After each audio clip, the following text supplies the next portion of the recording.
শিক্ষামন্ত্রী আন্ডার থেকে পড়ে আসছি, আন্ডার এসএসসি আরেক শিক্ষামন্ত্রী দিয়ে আসছি, আমাদের তো কষ্ট ওই লেভেলে করাই, আমরা তো দেখছি। তো আমাদের তো এটা সম্পর্কে কোনো আইডিয়া বা কোনো সেন্স নাই। এই কাজ করে আইসে যদি এরকম করে, আবার যেসব অনলাইনে চেক দেয়, এইসব তো হয় না।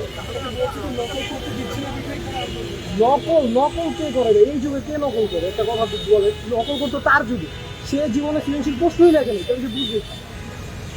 সে যে আমলে পরীক্ষা দিচ্ছে, ওই আমলে সে কী লিখছে না লিখছে, তার পুলিশে করছে না কী করছে, সে আমেরিকার স্টাইলে পড়ালেখা করছে, আমেরিকার স্টাইলে সব আমাদের আমেরিকার ছেলেপেলা শিখছে, তা না সে যদি বলে যে আপনার এভাবে দেখছেন কেন, মিলতেছে না।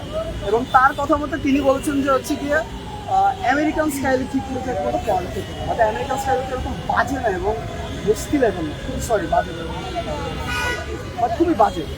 বাংলাদেশে তারা হচ্ছে তিনি বলেছেন এপ্রিল মাসে যে সব জায়গায় কোচিং সেন্টার অফ করা হয়, কোচিং সেন্টার অফ করা হয়নি, কলেজ কোথাও কোনো কিছু ঠিক করা হয়নি, এবং হচ্ছে গিয়ে এরপরে কলেজের এডুকেশন সিস্টেমও ঠিক করা হয়নি। সরকারি কলেজগুলোতে আরেকটা আমরা লক্ষ্য করতে পারবো যে সরকারি কলেজগুলোতে ঠিকঠাক মতো পড়ানো হয়। আমি আমার ফ্রেন্ডরা যারা পড়ে তাদের থেকে সেম জিনিস শুনতে পেরেছি, হচ্ছে গিয়ে তাদেরকে ঠিকঠাক মতো পড়ানো হয় না। তাহলে কী লাভ হলো? আমরা যদি খেয়াল করি প্রাইমারি এডুকেশনও সেম, যারা সরকারি খাতে আছে, মানে সরকারি স্কুল সরকারি কলেজ, শিক্ষকরা ভালো মতো পড়ায় না। যারা প্রাইভেটগুলো তারাই হচ্ছে কি জিনিসটা সিরিয়াসলি। এবং সব জায়গায় সরকারি হাসপাতাল, সরকারি খাত, সরকারি যেসব আমরা সুবিধা পাই, কোথাও কোনো কিছু ভালো না। বাজেট নেওয়া হয়, টাকা মেরে দেওয়া হয় হিউজ অ্যামাউন্ট। ঢাকার যে সিটি কর্পোরেশনের বাজেটে একটা ফান্ড ছিল মোস্ট প্রবলি 1164 কোটি, সেখান থেকে যখন সিটি কর্পোরেশন বিএনপি বসে তিনি বলেন 3400 1000 কোটি টাকা কই যাবে মানুষের কাছে? 1000 কোটি টাকা এত কম, এত কম। মানুষের টাকার মূল্য নেই, ট্যাক্সের মূল্য নেই, এবং আমাদের কারো কোনো কিছু বিচার চোখের সামনে দিয়ে না, নিরাপদ নেই, কোনো কিছুই নেই। আচ্ছা ভাইয়া, আজকে তো আপনাদের লং মার্চের ঘোষণা ছিল, এখন পর্যন্ত আপনাদের কোনো শিক্ষার্থীদেরকে আমরা দেখছি না। আপনারা কি লং মার্চ করবেন বা করবেন না, বা কেন করবেন? করবে অ্যাজ আই সেড, পদত্যাগের আমি এই ব্রিফিংটা বললাম যে কেন করা হবে, কেন করা হবে না। এবং আর হচ্ছে গিয়ে জনসমাবেশ এক এক জায়গায় হয়েছে, বিএনএস সেন্টারে হয়েছে, আরও অনেক জায়গায় হচ্ছে। আমার কিছু ফোন নেই তাই আমি বলতে পারতেছি না, আরেকটু আপনারা জানতে পারবেন। এবং নিউজ রিপোর্টারদের প্রতি আরেকটা আমার খুব মানে একটা ইচ্ছা, ফটো কার্ড যে আপনারা বানান সেই জিনিসটা যেন একটু প্রপারলি দেন।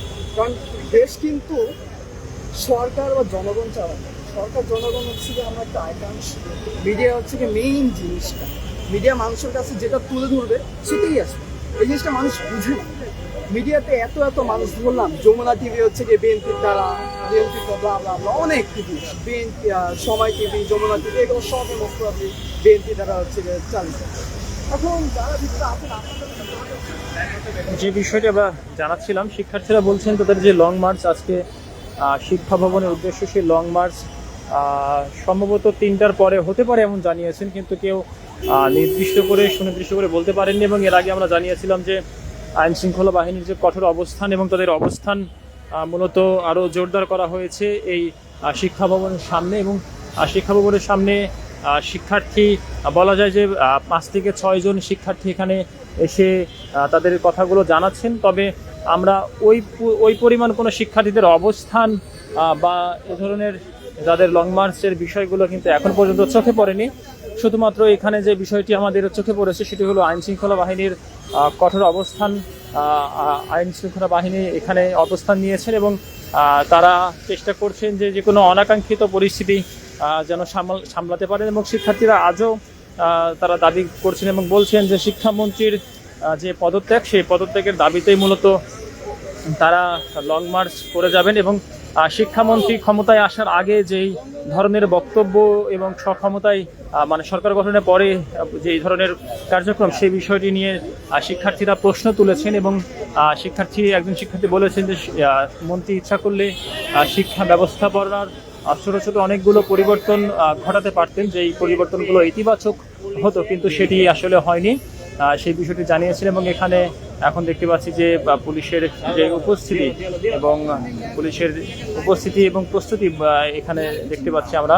এবং বলা যায় যে রাস্তা ব্যারিকেডের যে বিষয়টি, এখানে ব্যারিকেডের সামগ্রী প্রস্তুত রাখা হয়েছে। এবং আন্দোলনরত শিক্ষার্থীরা কোনোভাবে ওইদিকে আসতে চাইলে সে বিষয়টি তারা সরাসরি এখানে হস্তক্ষেপ করার জন্য মূলত এখানে প্রস্তুতি নিচ্ছে। আর রাস্তায় যান চলাচল স্বাভাবিক থাকলেও বলা যায় যে এখন এই মুহূর্তে যে শিক্ষা ভবন এলাকায় আইন শৃঙ্খলা বাহিনীর অবস্থানই এখানে নজরে আসছে এবং শিক্ষার্থীদের যে ধারণা বা তাদের যে কথার সূত্র ধরে যদি বলা যায় তাহলে 3:30 নাগাদ তাদের এই কার্যক্রম শুরু হতে পারে এমনটি জানিয়েছেন একজন শিক্ষার্থী।